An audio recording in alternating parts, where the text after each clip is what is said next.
Саламатсыңарбы балдар? Бүгүнкү сабактын темасы жөнөкөй бөлчөктөрдү ондук бөлчөк түрүндө жазуу. Баарыбыз сабакка даярбызбы? Анда баарыбыз дептер ручкабызды алып, бүгүнкү числону жазып, жана теманы жазабыз. Анда бүгүнкү сабактын максаты биз бүгүнкү сабакта жөнөкөй бөлчөктөр жөнүндөгү билимибиз бекемделет.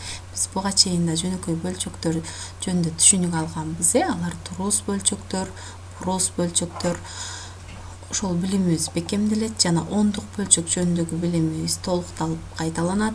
Бул ондук бөлчөктөрдү да өткөнбүз биз. Жана жөнөкөй бөлчөктөрдү ондук бөлчөк түрүндө жазуу ыкмаларын үйрөнө алабыз. Кантип ондук бөлчөккө айландырабыз жана турмушта кездешкен ошол окшогон мисалдарды чыгара алууну биле аласыңар. Анда жаңы темага кирүүдөн мурда адаттагыдай математикалык диктант жазуу менен баштайбыз сабакты. Анда баарыбыз математикалык диктант деп жазып коебуз. Жаздыкпы? Анда биринчи суроо. Көңүл коебуз. Каалагандай ондук бөлчөк жазгыла.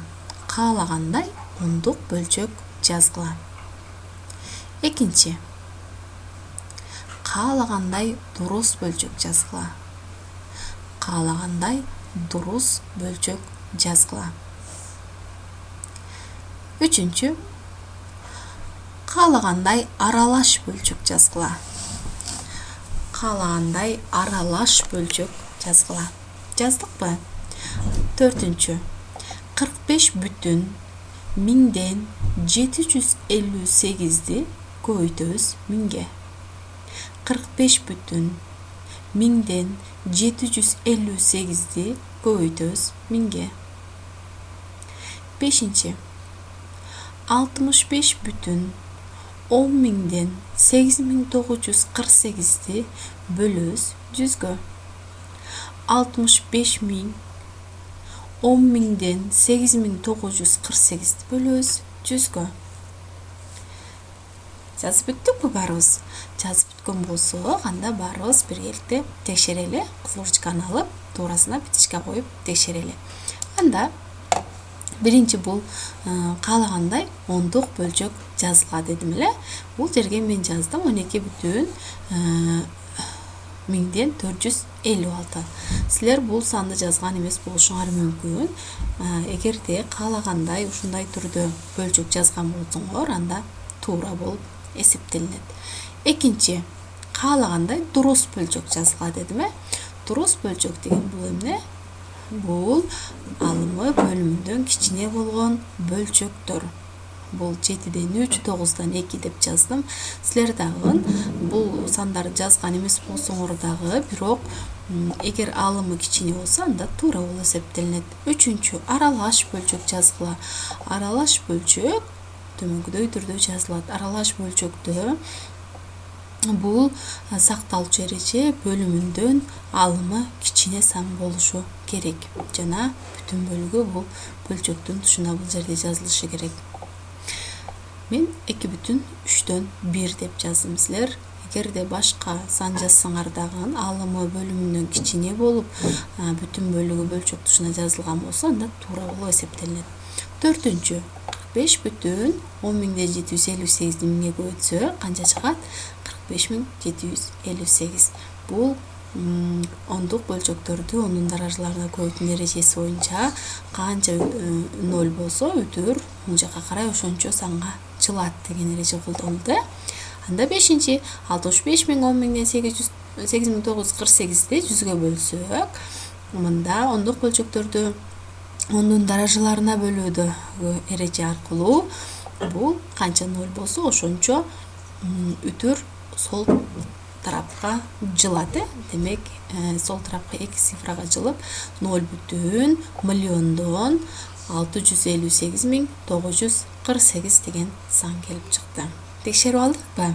Текшерип алган болсок, анда бүгүнкү сабактын планы. Биринчи бул жөнөкөй бөлчөктөрдү ондук бөлчөк түрүндө жазуунун ыкмаларын үйрөнөбүз. Экинчи мисал маселе иштөө бышыктайбыз. Жана бүгүнкү сабакта колдонулган түйүндө түшүнүктөр бул жерде берилди.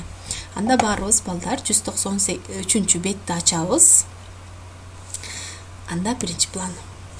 Эми карагыла, жөнөкөй бөлчөк дегенде ал кайсы бөлчөктөр? Жана буруш бөлчөктөр, Дурус бөлчөктөр бул алымы бөлүмүндөн кичине болгон бөлчөктөр. Ал эми буруш бөлчөктөр алымы бөлүмүндөн чоң болгон бөлчөктөр. Эми ошол бөлчөктөрдү кошууда жана кемитүүдө алардын бөлүмүн жалпы бөлүмгө келтирүүбүз керек болот. Бирок аны аткаруу дайым эле оңой боло бербейт. Ошондуктан аны жөнөкөй бөлчөктөрдү ондук бөлчөк түрүнө келтирип алуу дагы ыңгайлуу болот.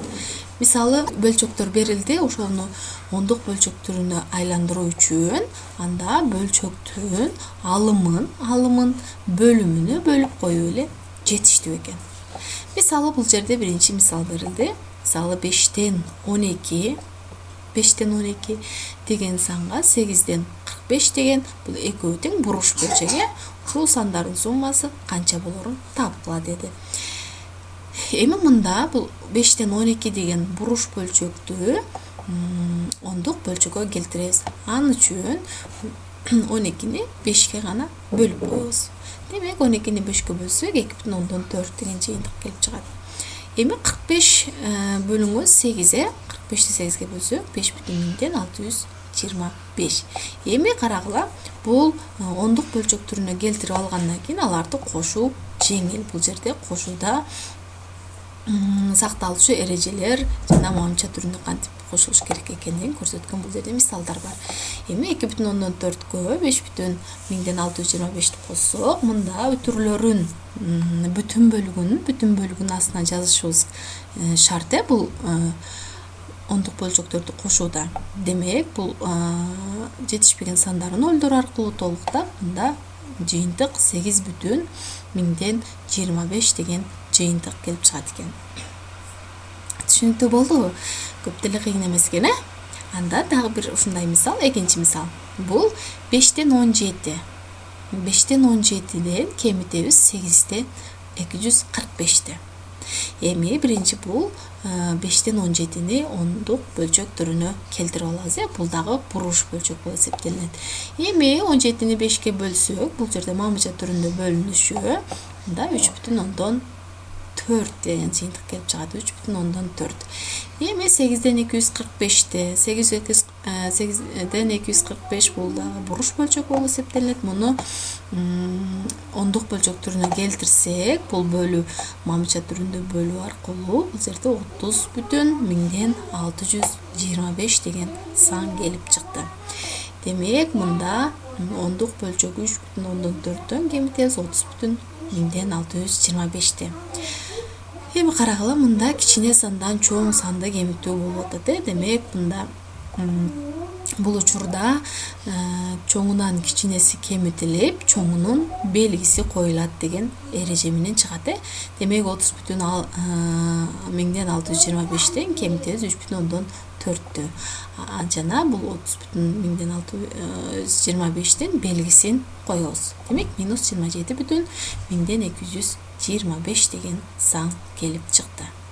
Түшүнүктүү болдубу? Түшүнүктүү болгон болсо, бул үчүнчүдө. Эми карагыла, бул жерде биз өйдөдө буруш бөлчөктөрдү ондук бөлчөктөргө келтирүүнү бердик эле. Эми бул жерде дурус бөлчөктөр эмне эле бул?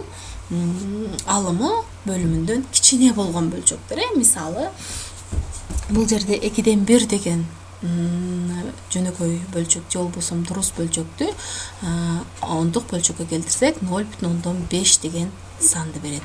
Ал эми 4-төн 1 деген бул 0,125, 4-төн 3 0,175.